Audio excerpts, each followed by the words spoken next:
Hi everyone, this is Maryann here and you're listening to an episode of Random Sage with Maryann from Revealing Light. How are you all, wherever you are when you're listening or watching this podcast of mine, this little bit of random sage that comes out of the blue every week or almost every week. Wherever you are in the world when you're listening, a huge shout out to you.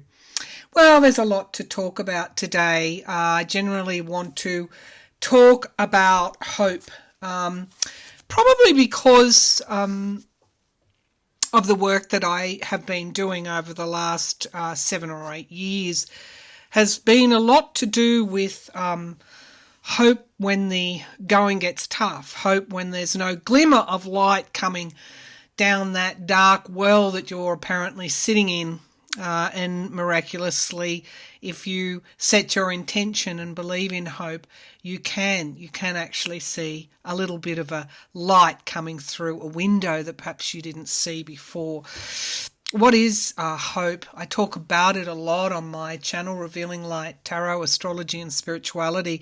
Well, it's an intention, but it's a very, very, very strong intention. And of course, once you've got intentions, you've got manifestation. And once you get into that manifesting energy, you start to move in the direction that you've set your intentions. And so in those early years, my channel, Revealing Light channel, started in opposition, I guess, or as a voice, as a woman who did not like what I saw happening in the US with the election of Mr. Trump, who's now multiple criminal defendant Trump. And of course, what all of us saw is now coming to bear, and then some. Because really what is happening in the US at the moment, and what it's tied, of course, to what is occurring in Europe and the Baltic countries, and also the rise of authoritarian-led China. All of these things we've been talking about for the last 7 or 8 years. It hasn't just been about Mr. Trump in America. It's been about what this rise of an authoritarian movement meant for the world and what was underpinning it. And you actually had to dig a bit to really wade through all the, I'm just going to say it, BS on social media and on the internet and on the dark web, and the same time the gaslighting and rising of conspiracy theories. It was, for someone like me, I've spent a lifetime in tertiary education. I hold a double degree, 2 degrees, and a graduate diploma and another diploma. And as a Sagittarian, I'm a lifelong learner. But to someone like me, to see the facts being turned upside down and blatant lies being believed by vulnerable people, I was absolutely aghast to see what was occurring, the regressiveness toward women's rights, and how young people were treated as really not even mattering in the policy landscape. All of those things motivated me to start an intuitive channel which really was underpinned by research and finding out which direction I should head into, and then of course clairvoyance and psychic medium abilities thrown into the mix, and the wonderful tarot divination method that is only as good as the hands that deal the cards. So, hope, back to hope. I started off with letting people know that in 2020, Mr. Trump, those awful, tumultuous years where we saw extortion and more, and culminating in an attempt to overthrow a fair election, a democratic election, I put forward the prospect of hope. Have hope, set your intention. The hope card, tarot card in those early readings came forward all the time. It's now starting to come forward again because, as you might have gathered, things are a little bit tough in our world at the moment. We have great unity, but we also have the last of fairly violent division and authoritarianism, which will need to run its course so that we can learn the lessons, not to repeat this chapter in history. Where did I learn all about hope? Well, I guess prior to cancer, I didn't even really think too much about hope. But during cancer, during those darkest of days, particularly during radiation and chemo treatment before my surgery, not knowing exactly what I was in for, whether the cancer had spread to lymph nodes and then into the bloodstream, and of course then I'd be facing metastases. I didn't know any of that. I just knew that I had to do what the doctors were telling me to do to give myself the best shot. I then read widely orthodox and non-orthodox books on how to beat cancer, from meditating through to visualization through to Reiki treatment, which I learnt to do on myself, doing Reiki 1 and 2, as well as scrupulously following what the medicos were telling me. But all of that was proactive, that was action. In my heart, I had to have something to cling on to. I had to know that all of this was going to be fine, and whatever outcome. And here's the clincher with hope. You really don't know what the outcome is going to be. You only know it's going to be for your highest good. And you have faith that that highest good will mean, in my case, that I would come through cancer and beat, or we actually don't say we beat cancer, we say no evidence of disease, NED in other words. And hope that at the end of treatment that I would be NED. As it turned out, I was.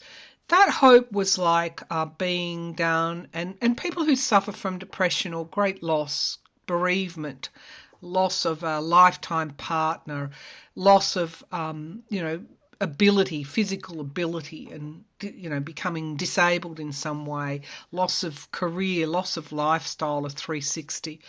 That hope is sort of like being down a dark well. No lights, just the dark. And for a while not being able to see any light, until suddenly you look at something in a different way and you see just the glimmer of light, and you hang on to that light and you cultivate that light and you nurture and you expand that light. And that light is the light of hope. Hope that all will be well, that all will be fine, that whatever occurs will be for my highest good. But it does involve confronting uncertainty. Hope somehow makes being down that well bearable for the time that you're there, and ultimately all things pass, and, well, for me, ultimately I climbed out of that well. So hence when I decided to establish a YouTube channel, a spiritual YouTube channel, I called it Revealing Light for that reason, because hope is the light, not the darkness. And I do keep my drapes, for those of you who know me and have been with me for some time, I keep them open a little bit.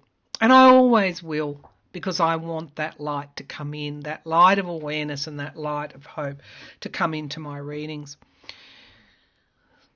What are you hoping for today? Today's, when I'm recording this, is the 8th of the 8th, Lionsgate.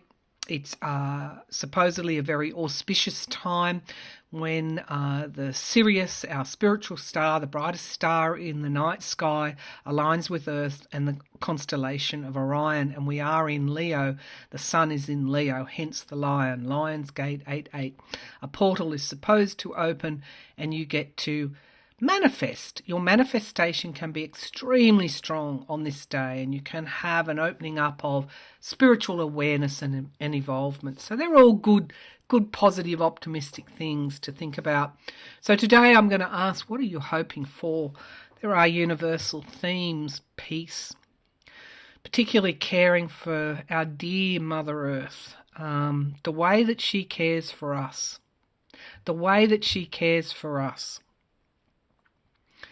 And in that regard, accepting that we need to mitigate against climate change. We need to start to nurture her, because otherwise we always have to have the hand of, I guess, the logical progression of events before we get to the, close to what could be very, very, unable to mitigate at all climate acceleration, climate change acceleration. And of course there are those who say it's too late, forget it. We're on a crash course now with, a changing world that will result in, I guess, changes we can't really contemplate at this time. I don't believe that is the case. I think that, yes, we have to deal with that logical progression of events, but at some point I feel that we will be able to pull back. We are already changing the way that we do things, and in some places it's rapid change. Building codes in Australia have changed tremendously over the last 5 years, to meaning that you have to build to factor in climate change and to leave as less a footprint as you can when you're constructing. It has pushed the cost of building up, and of course there have been those detractors. But really, it's a little bit like my cancer journey. You're in the middle of it. You know it's happening. You know that you've got to get through it. You know that you've got to do certain actions and you've got to change certain things. And you hope that all of that is going to be enough to get you through. But we can manifest today. We can hope for peace in this world. We can hope that humanity will confront the consequences of its actions and nurture and care for Mother Earth before it's too late. I want to talk at the moment about Mr. Trump, Mr. Putin, and Mr. Xi Jinping. There are other players in all of this, but the things that they have in common is a push toward authoritarianism. Russia no longer has fair and democratic elections. In fact, it's pretty laughable what they do in Russia. They've recently resentenced the opposition leader, Alexei Navalny, to another 19 years. Any intuition or clairvoyance I do on Mr. Navalny shows me he's unlikely to survive. Mr. Putin, authoritarian regime, invading Ukraine, sending his personal army, Wagner mercenary, murderers, criminals and thugs over to Africa to prop up illegal, undemocratic regimes to extract mineral wealth. Mr. Xi Jinping pushing into my region in the Pacific here, taking territorial waters, threatening Taiwan, threatening Australia. Russia and China recently, in the last week or so, held naval drills, big ships, off the coast of Alaska. America had to send its warships up there. What is this? Well, they're authoritarian countries trying to intimidate democracies around the world, whether it be the US, whether it be Australia, whether it be Europe and the UK, or the Scandinavian countries, or the Baltic countries. You have aggressors. In America, Mr. Trump has been, as I said, indicted multiple times. I have never in my lifetime seen, well, an ex-president, but a criminal defendant getting away with what he's doing at the moment, threatening the prosecution, gaslighting witnesses, in trying to intimidate witnesses, ignoring, well, there's gag orders probably coming his way, but yes, he'll ignore them. He's hell-bent on becoming, well, he's hell-bent on scorched earth, isn't he? But Mr. Trump is well known in the past for fraud and obstruction of the law. And again, his past is catching up with him. So what are we going to do on Lionsgate? The 8th of August, 2023. It occurs every year. It's a day. It's open. The portal's open either side of the 8th of August, but it is a day where we can meditate. And I've done this morning for the things that we want. Some of what I want is to pay it forward as much as I can in the next year. I want good health and abundance for my family and my extended family. I want, obviously, good health for me. My needs are reasonably simple these days, because if you haven't got health, you have not got anything, and I learnt that the hard way. So we can make today a day of manifestation.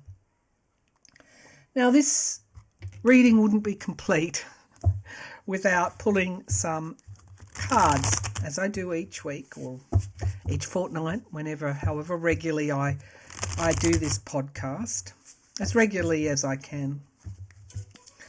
Sorry about the messages. I should probably just put that on silent. They're coming from my family members, and I'll get to them when I'm done here. Okay, so let's keep going here. Let's look at whether the nexus of authoritarianism that threatens us, and is also an opportunity to find our voice, to speak out, and to look beyond the immediate to the grander scheme of things, the spiritual universal operation that we live in, not just the 3D, but what could be some of the pieces of the jigsaw, the divine jigsaw. We've got all of those opportunities today. So are we going to see this nexus of authoritarianism, Russia, China? Mr. Trump, would-be Mr. Trump, would-be President Mr. Trump. And, I'm just going to say not a president's bootlace, but anyway, there you go. The Saudi countries, unwilling to give up their billions and billions in fossil fuel sales. Russia unwilling to give up its billions and billions in gas and oil sales. And of course, its continued march toward expansion and dominance under authoritarian rule. Is this nexus of authoritarianism going to be defeated in the next 5 years? Is this nexus China, Russia, Mr. Trump and a portion of his Republican Party who tried to overturn a fair and free election, is this going to be ended? Is this going to be, dealt with, finished in the next 5 years? Because the pace of change is, can be quite quick sometimes. Okay, so an end of a cycle. We've got the 10 of Wands. It's heavy lifting. And why am I not surprised to see the devil make an emergence? The devil make an emergence. Number 15, the devil in the tarot. 5 and 1, change at the individual level, adding up to 6. And contrary to what people think, 6 in numerology is a number of healing. So we're in a cycle where the attachment was to power, money. And of course, I've said often that Pluto in Capricorn, last gasps are exposing that corruption before it moves more permanently into Aquarius, the collective. The World card, as I said, it's not just, I get some people say, well, what do you care about Mr. Trump? Well, because Mr. Trump's grand plan is about authoritarianism in line with those that have helped him, Saudi Arabia and Russia, the world card, major endings of cycles and beginnings of something new. And of course the Queen of Swords in the past position, logic prevailing, the truth prevailing, women prevailing, women's rights. Remember why I started this channel? Because as a woman I was totally mortified. You remember the big marches, the pink women marching. Remember all of those? Yes, and then what followed that? The right to reproductive health taken away from women.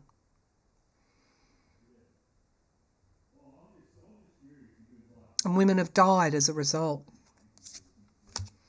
Now we get justice in the sky. I love this. What has been taken away is returned. The cycle is complete and then it begins anew. The balancing of the scales. The Nine of Pentacles. That's having all you need and all you want. It's also, when it's read in its negative form, it is about luxury, materialism, greed, and I'm going to say avarice. I wonder how many people have contemplated what avarice actually means. It's decision time for all of us in the here and now. Will this nexus be broken? Do we want abundance? This is more than the Empress, Mother Russia card, signifier card. For me, it's about Venus. It's about love of the self. It's about those higher ideals that the opportunity today and during this troubling time is ever present. The opportunity to discover abundance within yourself, abundance within the collective. The opportunity has not been taken away from us.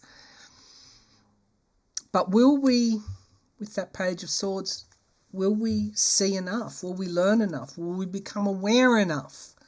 Or will we choose to remain down that dark well? Unfortunately, we've got the Tower card here in the outcome. And we're entering into a period, a very unstable period, particularly in the US. But we have strength on our side. Remember, strength in adversity, strength in a high level of change. And we get the past here, reconnecting with our higher self. This is the challenge and the hope that is presented to all of us. Breaking down the old, ending that cycle. Look at the major arcana here in this reading alone. Haven't finished yet. I can only hold up so many cards. I'm holding up for my listeners the World card, endings of major cycles, the Devil card, the Tower, change, breaking down old structures. Justice is the potential. And the other card I want to hold up, the Promise. The Promise is here, that we have justice here, that we have Lionsgate, Leo, the Sun in Leo, the portal here, and abundance, a love, unity, love of the self, what's best for the collective. When we love ourselves, that automatically flows on to the collective. We have a powerful opportunity to manifest today. You've been listening to Maryann, Random Sage with Maryann from Revealing Light. Thank you for tuning in. Bye for now.